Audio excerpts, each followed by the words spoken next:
Good morning प्यारे बच्चों, मैं हूं आपकी एजुकेटर पूर्णिमा सिंह और हम आपकी वर्कशीट नंबर 78 करेंगे।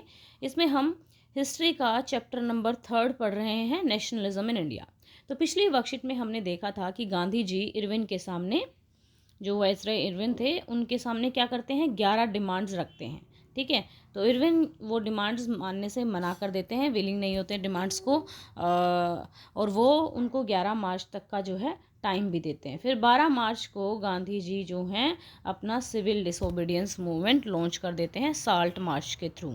ठीक है, तो किस तरीके से ये आगे फैलता है ये देखना है। तो पीजेंट्स जो होते हैं, दो ग्रुप होता है पीजेंट्स में, एक होता है रिच पीजेंट्स, ठीक है ना, जो अमीर किसान थे, और दूसरा होता है पुअर पीजेंट। पुअर पीजेंट चाहते थे कि जो उनका रेंट है, ठीक है, जो अभी अनपेड है, जो उन्होंने पे नहीं किया है वो है, उसको माफ़ कर दिया जाए, रिमिट कर दिया जाए वो। ठीक है, और ये रिच वाले जो थे ये चाहते थे कि जितना जो हाई रिवेन्यू है वो कम कर दिया जाए। ठीक है, तो दोनों अलग अलग वजह से पार्टिसिपेट करते हैं।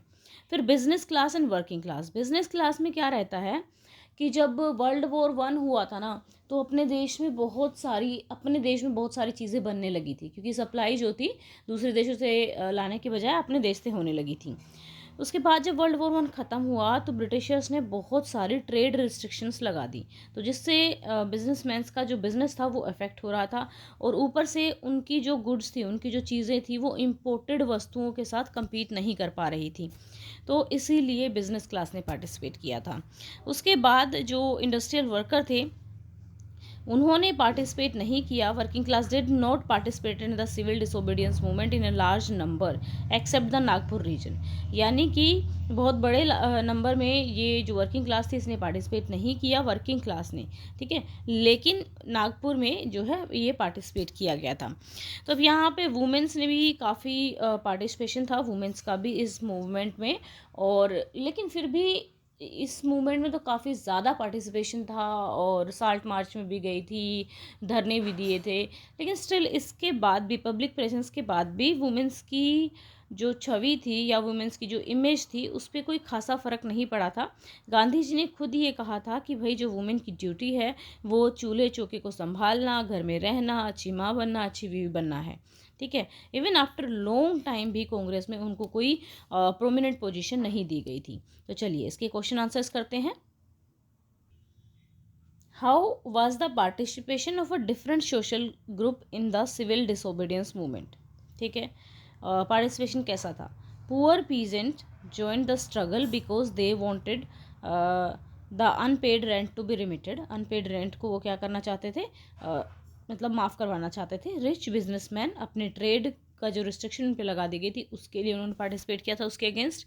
Then rich businessman, then rich peasants ने चाहते थे कि जो हाई रेवेन्यू है वो कम हो जाए, उसके अगेंस्ट फाइट में इन्होंने पार्टिसिपेट किया था।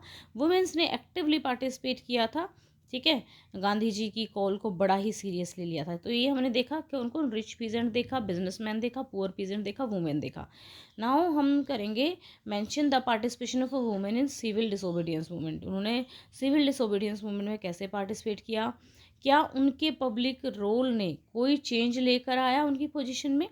चलिए यहाँ पे देखिए, women actively participated in the salt march. Thousands of women come out to listen Gandhi ji. They took part in the protest. ठीक है, manufactured salt and picketed foreign clothes and liquid shops. Many womens went to jail, बहुत सारी womens jail भी गई। Moved by Gandhi ji call, they begin to see service to the nation as a sacred duty. ठीक है, तो गांधी जी की call से move होके उनको लगने लगा कि हमें नेशन को आज़ाद कराने की हमारी एक पवित्र एक कर्तव्य है हमारा। देन इतना होने के बावजूद भी उनका इंक्रीज्ड पब्लिक रोल, यानी कि पब्लिक में वो सामने आ रही थी, लेकिन कोई खासा रेडिकल चेंज नहीं आया सोसाइटी में उनके पोजीशन को लेके। Even Gandhi ji was convinced that it was the duty of a women to look after home and hearth, यानी कि घर और अर्थ होता चूल्हा। ठीक है, even after long time Congress was reluctant to give womens important position.